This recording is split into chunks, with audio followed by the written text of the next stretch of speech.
understand that Māori workers will feel shortchanged by the $3.78 per week increase, and the fact that the Prime Minister, John Key, has confirmed that the Māori Party were told of the decision after it was made.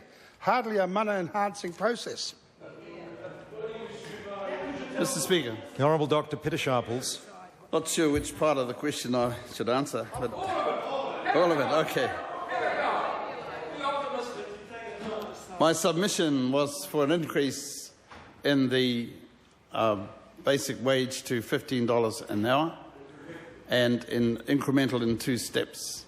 Of course, I understand the value of the minimum wage because it gives incentive for Māori to stay in employment if there is an increase. The Honourable Parakura Horomia. Can I therefore suggest and remind that Minister that the last term of the last National Government... Mr. Speaker.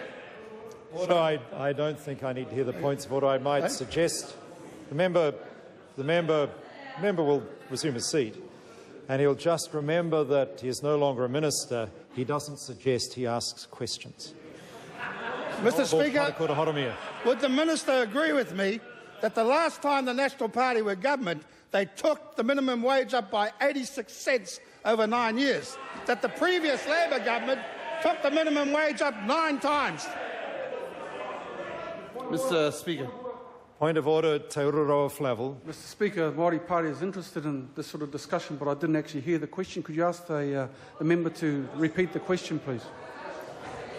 Well, if the members didn't hear it, I'm prepared to ask the honourable member to repeat the question so that all members can hear it.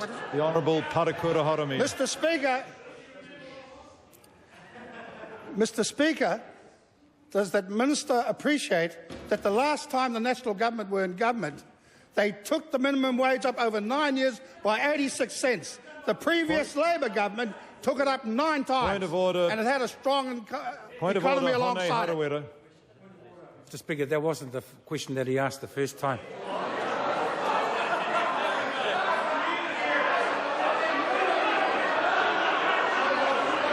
Order. No order.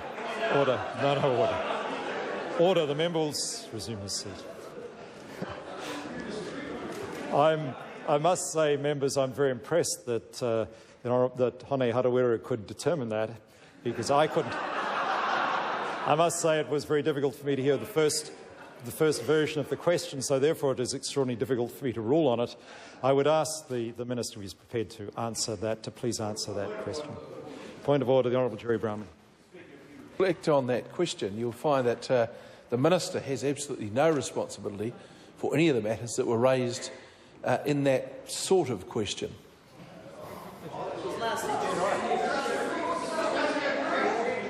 Order. Order. In the interests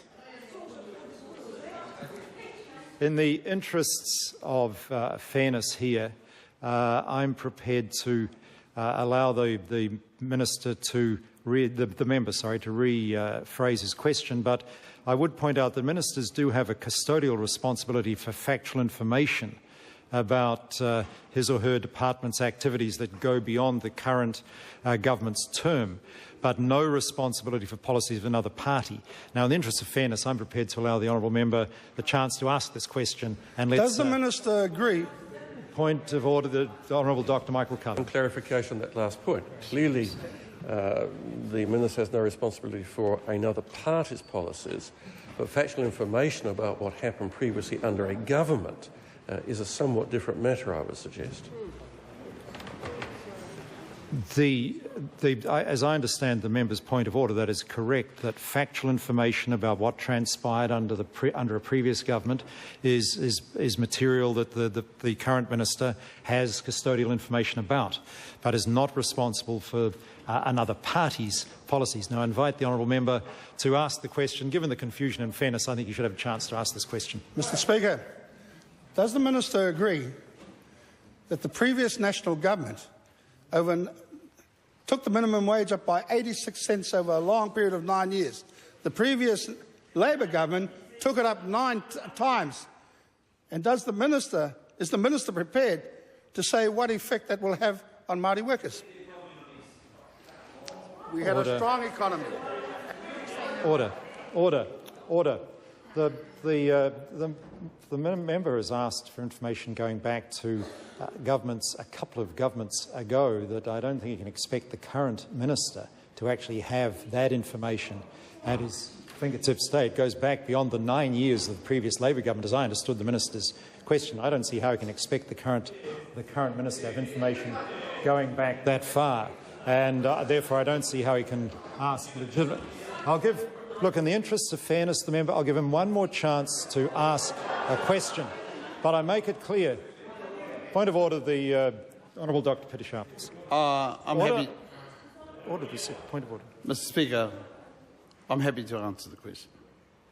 If the minister feels comfortable answering the question, I'll allow him to do so. The Honourable Dr. Peter Sharples. No and no.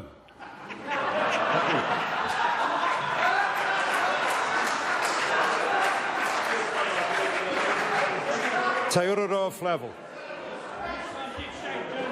Point of order, the Honourable Dr. Michael Cullen. Do we take that answer that the minister made a submission on the minimum wage in complete ignorance of what's happened over the last 10 years? The member knows, as one most knowledgeable of standing orders, the member knows that is not a point of order and is not appreciated raising that kind of point of order. Te Ururoa Flavel. Tēnā koe, Mr. Speaker. Kia ora tātou. To the Minister, is the Minister concerned that after 9 years of a Labor government, Māori unemployment at 9.6% is over twice as high as the general unemployment rate? And how does he think lifting the minimum wage will change this? Mr. Speaker. The Honourable Dr. Peter Sharples. Yes, I am concerned, and our commitment is to lift the minimum wage, and it's to ensure that there's sufficient incentive for Māori to continue to stay in the labour market and not opt out. The Honourable Parakura Horomia. Does the minister agree that when the previous Labor government came in, the unemployment rate was running generally at 21.2%, and that the previous Labor government brought it down to 7% in mainstream, 4% in mainstream, and 7% for Māori, and also kept Māori in the workforce a lot more than any other people? Speaker. The Honourable Dr. Peter Sharples, and I stress that question's getting a fair way away from the primary question. Unfortunately, it still is for the under 24-year-olds. At this time, it's still at that high rate, 18% at this time. That's right, it is. Hone Harawira. Tēnā koe, Mr. Speaker. To the Minister, why did you make a submission to the Minister of Labour to advocate for lifting the minimum wage to $15 an hour? Point of order, the Honourable Trevor Mallard. Mr. Speaker, while I'm sure you do lots of things, I doubt very much whether you made a submission to the Minister of Labour. I appreciate the honourable member's concern, but interrupting a question is... Mr. Point of order, Mr. Speaker. Point of order, the Honourable Trevor Mallard. Mr. Speaker, you made clear last year, as a result of a submission by the Honourable Bill English, that you would be strict about this matter. And, sir, I think it applies to government members and their, what are they called, supporters, as well as to Labor members. I accept the member's point. I invite the honourable member to state his question again so that the minister can hear it afresh. My apologies, Mr. Speaker. Why did the Minister of Māori Affairs make a submission to the Minister of